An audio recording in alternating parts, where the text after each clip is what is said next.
आज जो मैं आपको सुना रहा हूं कहानी, शायद सुनने के बाद आपकी आंखों में आ जाएगा पानी। ये कहानी लगन, समर्पण, निष्ठा और साथ की है।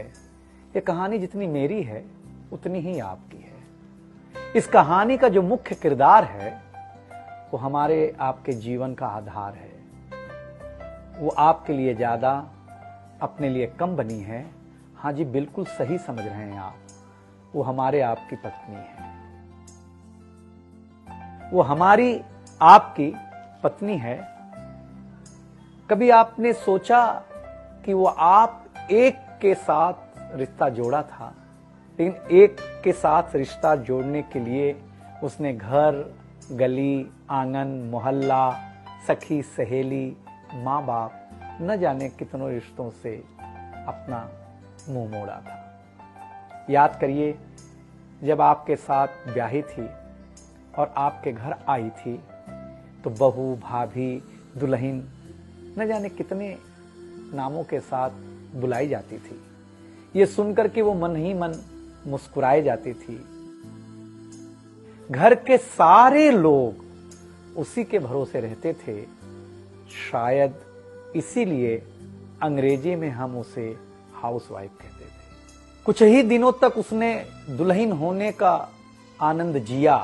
फिर झाड़ू, पोछा, बर्तन, चूल्हा, चौका, इन सब ने उसको जकड़ लिया। रोज हमारे लिए नाश्ते से लेकर खाने तक कुछ खास रखना, हमारी लंबी उम्र के लिए न जाने कितने उपवास रखना। कुछ महीनों बाद किलकारी गूंजी तो सारे ख्वाब सजे। वो मां बनी तो हम भी बाप बने।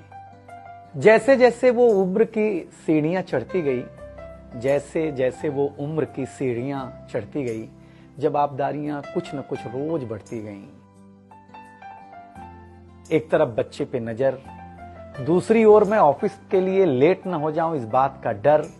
सब कुछ बराबर हो, कुछ रह न जाए, और इस बात पर भी ध्यान कि गैस पर रखा हुआ दूध कहीं बह न जाए।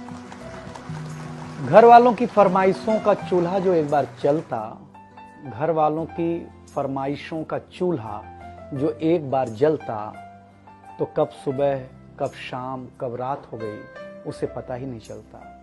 इन व्यस्तताओं के बीच समय का चक्र कुछ इतना तेजी से चला, मुन्ना कब मनोज हो गया, मुन्नी कब सुमन, पता ही नहीं चला। अब तक जो था प्यार, अब उसने अपना नाम बदल करके रख लिया था तकरार।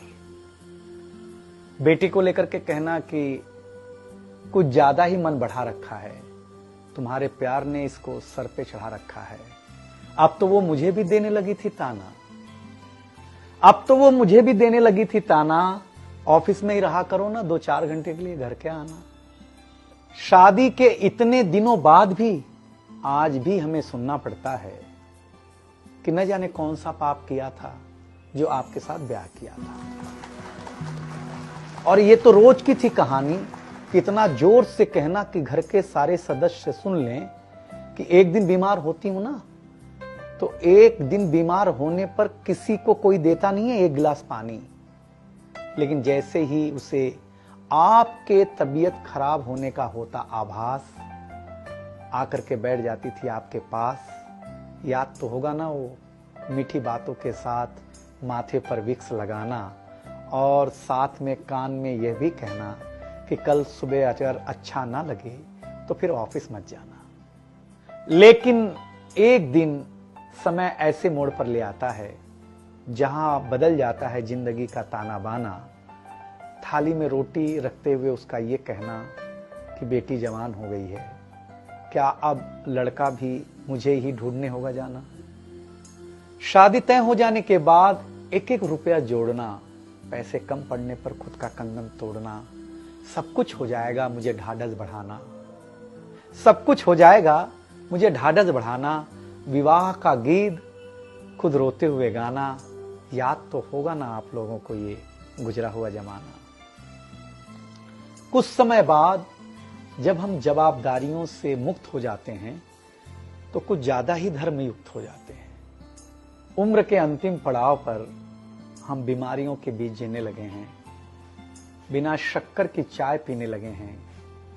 लेकिन सच ये है कि जब तक हमारी आपकी पत्नी साथ है, चाय मीठी हो न हो, लेकिन जिंदगी में पूरी मिठास है।